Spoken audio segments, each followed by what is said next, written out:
சும்மாவே எங்க அப்பாவோட ஆட்சியில இந்த தூய்மை பணியாளர்கள்லாம் போராட்டம் பண்ணிட்டு இருந்தாங்க. எதுக்காக? பணி நிரந்தரம் பண்ணுங்க, பணி நிரந்தரம் பண்ணுங்க, எங்களை தனியார் மயம் ஆக்காதீங்க அப்படின்னு சொல்லி. ஏங்க, எங்க அப்பா எதை செஞ்சாலும் உங்க நல்லதுக்காக தான் இருக்கும் அப்படின்றது உங்களுக்கே தெரிய வேண்டாமா? ஏன்னா இந்த 4.5 வருஷத்துல அரும் பாடுபட்டு எத்தனை நன்மைகளை உங்களுக்காக செஞ்சிருக்காங்க. அதை பத்தியெல்லாம் யோசிக்காம 13 நாளுக்கு மேல அந்த ரிப்பன் பில்டிங் வாசல்ல உட்காந்து நீங்க ஒரு போராட்டம் பண்ணிட்டு இருந்தீங்க. அதுக்கான தீர்வு என்ன? ஒண்ணுமே இல்ல. ஒழுங்கா உருப்படியா வேலையை பார்த்துட்டு இருந்தா சம்பளமாவது கிடைச்சிருக்கும். அதை விட்டுட்டு 15 நாள் சம்பளத்தையும் கெடுத்துக்கிட்டு பொழப்பையும் கெடுத்துக்கிட்டு நடு ரோட்ல உட்காந்துருந்தீங்களே, உங்களுக்கு என்ன ஏதாவது தீர்வு கிடைச்சதா? ஒண்ணுமே கிடைக்கல. ஜெயிலுக்கு போனதான் மிச்சம். ஏற்கனவே தூய்மை பணியாளர்கள் எல்லாருமே எங்க அப்பாவோட ஆட்சியில இதெல்லாம் சொல்லி சொல்லி கோவத்துல இருக்காங்க. அதுக்கேற்ற மாதிரி ஒரு சம்பவம் நடந்திருக்குங்க. அதாவது கண்ணகி நகர்ல துப்புரவு பணியாளராக வேலை பார்க்கக்கூடிய ஒரு பெண் காலையில வேலைக்காக வந்திருக்காங்க. அப்போ மழை இயற்கை, அதை யாராலுமே தடுத்து நிறுத்த முடியாது. அப்படி மழை அதிகமாக பெஞ்சதுல ஒரு மின்கம்பி அருந்து மழை நீர்ல அங்க தேங்கி கிடக்கு பார்த்தீங்களா, அந்த தண்ணியில விழுந்திருக்கு. அதை தொட்ட உடனே அவங்க சம்பவ இடத்துலயே உயிரிழந்திருக்காங்க. இது அவங்களோட உயிர் பிரிஞ்சது ரொம்ப துக்கமான ஒரு விஷயம்தான். அதை யாராலுமே தடுக்க முடியாது. இதுக்கும் ஆட்சி தான் சரியில்லை. முதல்வர் அவர் என்னதான் ஆட்சி நடத்திட்டு இருக்காரு. இயற்கை பேரிடர்லாம் வரப்போகுது, அதாவது மழை காலம் ஆரம்பிச்சிருச்சு. அப்போ நீங்க தானங்க கொஞ்சம் சேஃப்டியா இருந்திருக்கணும். மேயர் பிரியா அவர்கள் என்னதான் பண்றாங்க, மாநகராட்சியில என்ன நடக்குது, மக்கள் எல்லாம் எப்படி இருக்காங்க அப்படின்னு பார்க்க வேண்டியது அவங்களோட கடமை தானே. இதெல்லாம் கூட பார்த்துக்க மாட்டாங்களா? இன்னும் எத்தனை உயிர் தான் இந்த மழையால போகணும்? மழையால இல்லை, இந்த திமுகவோட அலட்சியத்தால போகணும் அப்படின்ற மாதிரி கேள்வியெல்லாம் எழுப்பிட்டு இருக்காங்க. இந்த இடத்துல என்னோட கைகள் ரெண்டும் விலங்கு பூட்டப்பட்டிருக்கு. ஏன்னா கேட்குற கேள்வி நியாயம்தான். இதில் எங்கள் அப்பாவுக்கு எந்த விதத்துலையும் என்னால் முட்டு கொடுக்க முடியாது. வணக்கம் மக்களே, நீங்கள் பார்த்துட்டு இருக்கிறது 420. நான் உங்கள் அச்சு, அசால்ட் அச்சு. கேள்விப்பட்டுக்கிறீங்களா? இனிமே தடம் கேள்விப்படுவீங்க. நான் ஆரம்பத்தில் சொன்ன பார்த்தீங்களா, கண்ணகி நகரில் இருக்கக்கூடிய துப்புரவு பணியாளர் காலையில் வேலைக்கு வந்திருக்கும் போது மின்சாரம் தாக்கி உயிரிழந்தாங்கன்னு சொல்லிட்டு அதுக்கு இந்த எதிர்கட்சி எல்லாம் எங்க அப்பாவோட ஆட்சியை போட்டு கிளின்னு கிழிச்சாங்கல்ல. ஆனா எங்க அப்பா உடனே இதுக்கான தீர்வை கொடுத்திருக்காரு. என்ன அப்படின்னா, மா சுப்பிரமணியன் அவர்கள் இறந்து போன துப்புரவு பணியாளர்களோட குடும்பத்தினரை கூப்பிட்டு 20 லட்சம் ரூபாய் கொடுத்துருக்காங்க. நீங்க யோசிச்சு பாருங்க, 20 லட்சம் ரூபாய் ஒரு உயிருக்கு ஈடு ஆகாதுதான். ஆனா இதுவே மற்ற ஆட்சி இருந்துச்சு அப்படின்னா அதை கூட கொடுக்க மாட்டாங்க, கண்டுக்கவே மாட்டாங்க. ஆனா எங்க அப்பாவுக்கு அதாவது செய்யணும்னு தோணுச்சுல, அவரோட நல்ல மனசை பாராட்டலாமே ஃப்ரெண்ட்ஸ். நேற்றுக்கே வானிலை ஆய்வு மையத்தில் சொல்லிட்டாங்க இந்த மாதிரி மழை ஆரம்பிக்க போகுது அப்படின்னு சொல்லிட்டு. அது மட்டும் இல்லாமல் சென்னை உட்பட பல மாவட்டங்களுக்கு ஆரஞ்ச் அலர்ட் வேற கொடுத்துருக்காங்க. ஸோ மக்களே கொஞ்சம் அலர்ட்டாக இருந்துக்கோங்க. ஏன்னா எப்போ எங்கே எப்படி மழை வரும்னு யாருக்குமே தெரியாது. தலைவர் மாதிரி வர வேண்டிய நேரத்தில் கரெக்டாக வந்துடும். அதனால எங்கே வெளியே போனாலும் பார்த்து பத்திரமா போங்க. ஏன்னா போன வருஷம்லாம் மழை அப்போ எங்க பிரியாக்கா, அதாங்க மேயரக்கா, பல நலத்திட்டங்களை மக்களுக்காக செய்துட்டு இருந்தாங்க. அந்த விதத்துல இந்த மழைக்காலம் ஆரம்பிச்சிருச்சு. போன வருஷம் கொசு வழங்கும் திட்டம்னு கொண்டு வந்திருந்தாங்க. அதுக்கப்புறமா கொசு கடிக்காம இருக்கிறதுக்கு, எங்கெல்லாம் கொசு அதிகமா இருக்கிறத கண்காணிக்கிறதுக்காக சிசிடிவி எல்லாம் அமைச்சாங்க.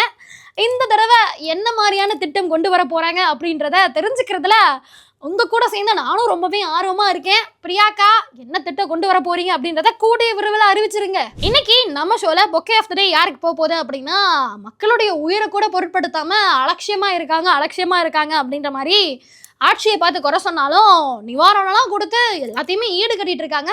அதுக்காகவே எங்க திராவிட மாடல் அரசுக்கு ஒரு பொக்கே கொடுக்க போறோம். அதாவதுங்க, நம்ம நாட்டுல சட்ட ஒழுங்கு எவ்வளவு டெவலப் ஆயிருக்கு அப்படின்றதுக்கு உதாரணமா இந்த செய்தி எடுத்துக்கலாம். அதாவது சென்னையில சவுடு மண்ணை கடத்திட்டு போயிருக்காங்க லாரியா அப்படியே கையும் களவுமா தாசில்தார் மடக்கிருக்காங்க. மடக்கிட்டு அந்த லாரியை காவல்துறையினர்கிட்ட ஒப்படைச்சிருக்காங்க. இதுவே பொதுமக்கள் பண்ணிருந்தா காவல்துறையினர் என்ன பண்ணிருப்பாங்களோ அதையே தாங்க தாசில்தார்கிட்டையும் பண்ணாங்க. அவங்களோட நேர்மையை நினைச்சு பாருங்க, நெஞ்சமெல்லாம் மகிழுதுல. அதாவது தாசில்தார் இந்த மாதிரி இவங்கெல்லாம் மண்ணு கடத்திருக்காங்க, இந்த லாரி எல்லாம் சீஸ் பண்ணுங்க, அவங்களை அரெஸ்ட் பண்ணுங்க அப்படின்னு சொன்னதுக்கு காவல்துறையினர்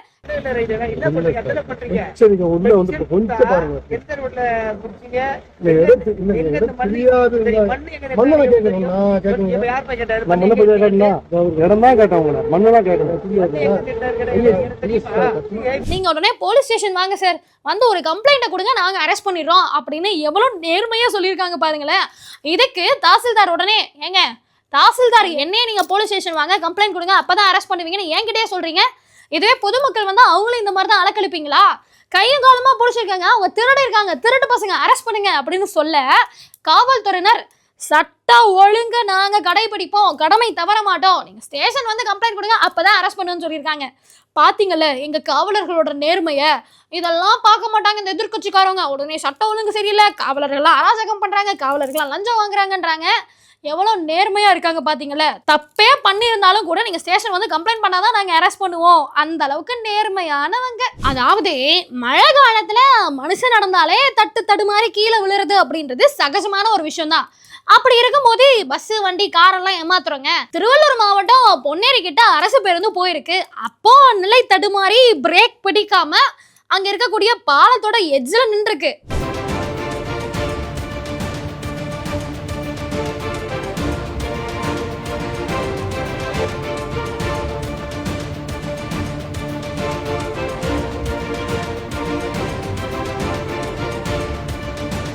அங்க பஸ்ல பயணிச்ச யாருக்குமே எந்த பிரச்சனையும் இல்லை, சின்ன காயம் கூட ஏற்படல, எல்லாருமே நல்லபடியா உயிர் தப்பிட்டாங்க. அதுக்கு உங்க அப்பா என்னங்க பஸ் விட்டுக்கிறாரு, என்ன ஆட்சி நடத்துறாரு அப்படின்னு இதுக்கும் குறை சொல்றாங்க. பாருங்க, மழை பெய்யும் போது மனுஷனே தடுமாறுறான், பஸ் எல்லாம் மிஷினுங்க, மிஷின் தடுமாறாதான் என்ன, யாருக்கும் எதுவும் ஆகலல்ல, அப்புறம் என்ன அதை நினைச்சு என்ஜாய் பண்ணிட்டு ஜாலியா போவீங்களா? அதை விட்டு இதெல்லாம் ஒரு காரணம்னு குறை சொல்லுவீங்களா? போங்க. திரும்ப திரும்ப பேசுற நீம்பாங்களா, அந்த மாதிரியே திரும்ப திரும்ப பஸ் சரியில்லை, போக்குவரத்து கழகம் சரியில்லைன்னு குறை சொல்லிட்டே இருக்காங்க. அதாவது தூத்துக்குடி மாவட்டம் கோவில்பட்டி கிட்ட இருக்கக்கூடிய ஒரு கிராமத்துல பஸ் வசதி சரியா இல்லையா? நீங்களே யோசிச்சு பாருங்க. முன்னாடி எல்லாம் கிராமத்துக்கு பஸ்ஸே வராது. ஆனா எங்க அப்பா ஆட்சி வந்த பிறகு குட்டி குட்டி குக்கிராமங்கள் வரைக்கும் பேருந்து வசதியை வந்து பெருசா ஆக்கியிருக்காரு. அவ்வளோ நல்லது பண்ணியிருக்காரு. அதெல்லாம் இவங்க கண்ணுக்கு தெரியல. டைமுக்கு பஸ் வர மாட்டேங்குதான், இது என்னமோ பெரிய குத்தமா குறை சொல்ல வந்துட்டாங்க. அதாவது அங்க மாணவர்கள் எல்லாம் படிச்சுட்டு இருக்காங்க, அங்க டைமுக்கு அவங்களால பஸ் ஏறி போக முடியல. ஸ்கூல்ல அரசு பள்ளியில நாங்க படிக்கிறோம். நாங்க வந்து எங்களுக்கு வந்து பஸ் வந்து லேட்டா வருது, இன்னைக்கு வந்து பஸ்ஸே வரல. நாங்க வந்து இப்போ 1.5 கிலோமீட்டர் நடக்கணும், பேக் வேற ரொம்ப வெயிட்டா இருக்கு, அதனால நாங்க நடந்து தான் போறோம். 1.5 கிலோமீட்டர் நடந்து தான் போறோம். டெய்லி இந்த மாதிரி பஸ் வந்து லேட்டா வருது, இன்னைக்கு வரவே இல்லை. 1.5 கிலோமீட்டர் அங்க இருந்து நடந்து வரோம், பேக் வேற வெயிட்டா இருக்கு, நடக்கவே முடியல. எந்தெந்த ஊர்ல வர்றீங்கம்மா? கப்பிகுளம், தெற்கு கைலாசபுரம், எங்க ஊரு ஃபுல்லா நடந்து தான் போய்கிட்டு இருக்காங்க. 8:30 மணிக்கு ஸ்டடி ஆரம்பிக்குதான், ஆனா 8:30 மணிக்கு தான் பஸ் எங்க ஊருக்கே வருது. இங்க 8:30 மணிக்கு ஏறி நாங்க எத்தனை மணிக்குங்க ஸ்கூலுக்கு போறது? எங்களால படிக்கவே முடியல, இந்த கவர்மெண்டே சரியில்லை அப்படின்னு சொல்லிட்டு மாணவர்கள் வரைக்கும் குறை சொல்றாங்க. அந்த அளவுக்கு இந்த எதிர்கட்சிக்காரவங்க குழந்தைங்க வரைக்கும் நஞ்ச பரப்பி வச்சிருக்காங்க. குக்கிராமம் வரைக்கும் பஸ் விட்டுருக்காரு, அதை நினைச்சு சந்தோஷப்படுங்க. இந்த மாணவர்கள் எல்லாம் நடந்தே பள்ளிக்கூடம் போறாங்களாம். நீங்கள் வந்து ஸ்கூல் போகிறீங்க, படிக்கிறீங்க, உங்களால் எக்ஸசைஸ்லாம் எதுவும் பண்ண முடியாதுல்ல, அதனால ஊர்லேருந்து ஸ்கூலுக்கு நடந்து போகிறத ஒரு கார்டியோ மாதிரி நினச்சிட்டு ஜாலியாக நடந்து போய் ஹெல்த்தியாக இருங்க மக்களே. நீங்களாம் ஹெல்த்தியாக இருக்கணுன்றக்காக தான் எங்கள் அப்பா இந்த மாதிரி ஒரு திட்டத்தை கொண்டு வந்திருக்காரு. திருவள்ளூர் மாவட்டம் பள்ளிப்பட்டன்ற ஏரியாவில் ஸ்கூல் போகிற பசங்க பஸ்ஸில் தொங்கிட்டு அராஜகம் பண்ணிட்டு இருக்காங்க. அதாவது பஸ்ஸுக்குள்ளே போதிய இடம் இருக்குது, போய் உக்காந்துட்டே போகலாம், அவ்வளோ ஃப்ரீயாக இருக்கும் போது இந்த பள்ளியில் படிக்கக்கூடிய மாணவர்கள்லாம் அப்படியே படியில் தொங்கிக்கிட்டே காலை தரையில் தேய்ச்சிக்கிட்டே அராஜகம் பண்ணிட்டு போகிறாங்க.